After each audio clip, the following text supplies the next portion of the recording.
They've racked up over 50 million views pulling cars off cliffs, riding overturned big rigs, and making impossible recoveries look routine. Pepe's Towing is the kind of YouTube channel that makes you feel good about the blue-collar grind. A family business built from one truck in 1978 into a Southern California empire with 164,000 subscribers and a reputation for doing jobs nobody else will touch. Joshua Acosta built something real here, and the brand, spotless, heroic even. But here's what the cameras never show you. Behind the viral recoveries and the million-dollar rotators, there's a paper trail that reads like a completely different story. Federal lawsuits, a man crushed and killed, hundreds of families left stranded, and allegations of deliberately targeting the most vulnerable people in the community. This is the side of Pepe's Towing that never makes the highlight reel. On the morning of June 12, 2005, a Pepe's Towing driver named Paul Sassenberger showed up at an apartment complex on South Mantle Street in Santa Ana. He was hooking up the Chevrolet Suburban belonging to 42-year-old Leoncio Flores, a forklift operator and father who had reportedly stopped momentarily in a no-parking zone to unload groceries. When Flores came back outside and saw what was happening, he did what most people would do. He tried to stop it. He offered Sassenberger $50, the standard drop fees in detail, to unhook the vehicle and walk away. Sassenberger refused. As the truck began pulling out, Flores grabbed hold of it. He was knocked down and crushed under the wheels. He died at the scene. What followed was explosive. Sassenberger faced criminal charges on 12 separate counts: vehicular manslaughter, extortion, assault, and more. He pleaded not guilty, went to trial, and received 6 years in prison. Flores's widow, Rosa, appeared on national television and was interviewed by the Wall Street Journal. The case drew so much attention that the California Tow Truck Association issued a public warning to the entire industry to end predatory towing practices immediately. Pepe's and their insurers settled the wrongful death lawsuit for $2 million. It was one of the most high-profile towing incidents in California history, a death that exposed just how dangerous and exploitative the industry had become. And for Pepe's, it was only the beginning. In November 2022, the city of Riverside filed a lawsuit in Riverside Superior Court that put Pepe's Towing back in the headlines, and not for their rotator skills.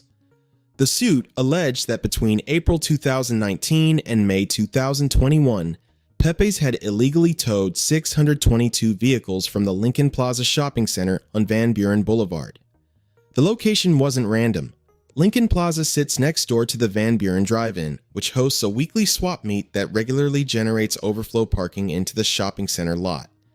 Pepe's allegedly had spotters positioned in and around the area, watching for vehicles to target.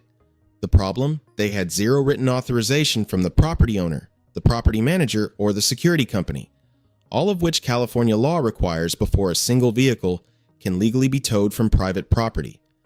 Over that 3-year window, more than $252,000 in impound fees was collected from the owners of those vehicles. The city called it a staggering abuse and a blatant and bold attempt to take money. When victims arrived at Lincoln Plaza and couldn't find their cars, many assumed they'd been stolen. Then came the call they didn't want. Their vehicle was sitting at a Pepe's impound yard in Colton, more than 10 miles away. Some were left completely stranded, no ride, no car seat, small children in tow. And when they finally made it to the yard to get their car back, things somehow got even worse. When vehicle owners finally made it to Pepe's impound yard to retrieve their cars, they were handed tow authorization forms, official paperwork that's supposed to show exactly why their vehicle was taken and who authorized it. But according to the Riverside lawsuit, what they actually received was something far more troubling. Critical information on those forms had been deliberately blacked out. The name of whoever authorized the tow, redacted, their signature gone, the address removed. Even the details showing how long the vehicle had supposedly been parked illegally and the full breakdown of fees owed, all of it blacked out.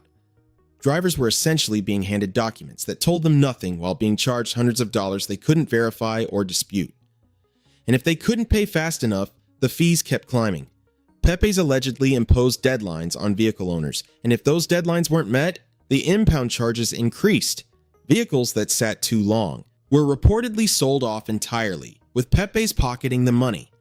The lawsuit described the victims as overwhelmingly Hispanic and Latino, lower-income individuals who, in the city's own words, would have had difficulty disputing the defendant's authority to tow their vehicles.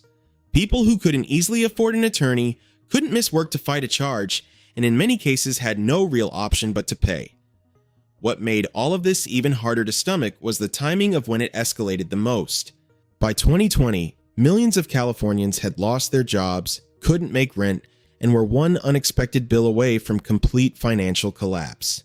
It was the worst possible time to be hit with a surprise impound fee. And according to the Riverside lawsuit, that's exactly when Pepe's Towing chose to ramp things up. In 2019, the first year of the alleged scheme, Pepe's collected $86,822 in illegal impound fees from Lincoln Plaza vehicle owners. In 2021, as restrictions began lifting, that number dropped to $62,161.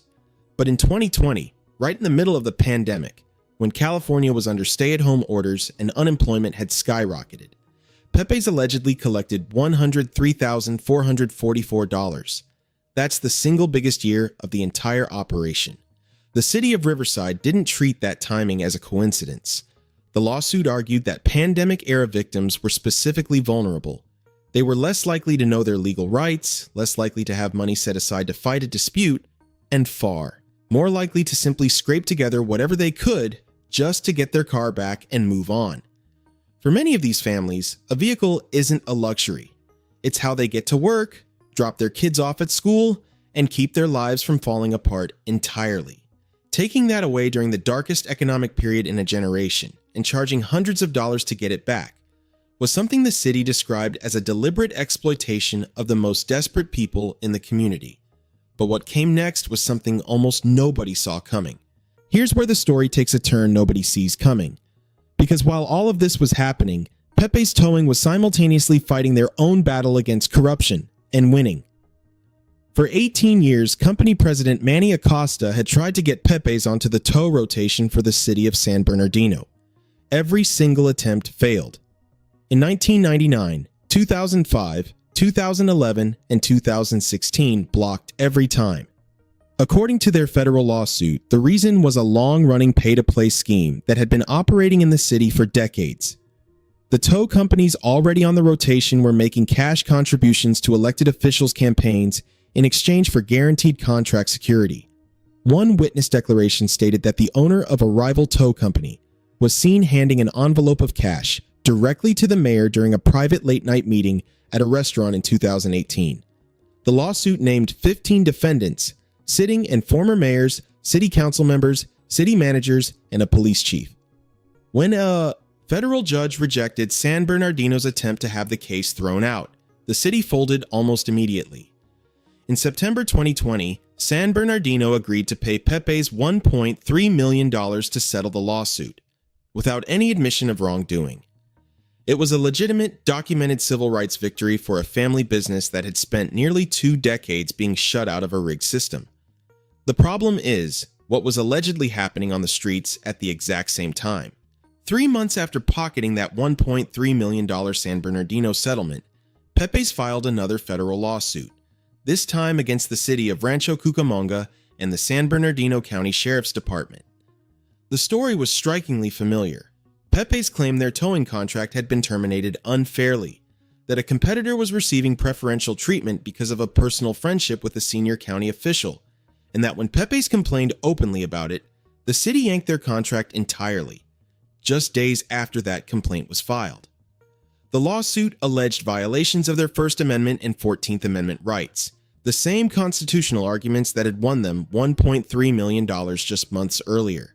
And here's where the full picture becomes genuinely difficult to process, because sitting alongside those civil rights victories is the Riverside lawsuit. 622 illegally towed vehicles, redacted paperwork, fees collected during a pandemic from families who had no real way to fight back. These two realities exist at the same time, about the same company. There's a version of Pepe's Towing where they're the scrappy underdog, a Latino family business spending decades fighting corrupt city officials and crooked backroom deals.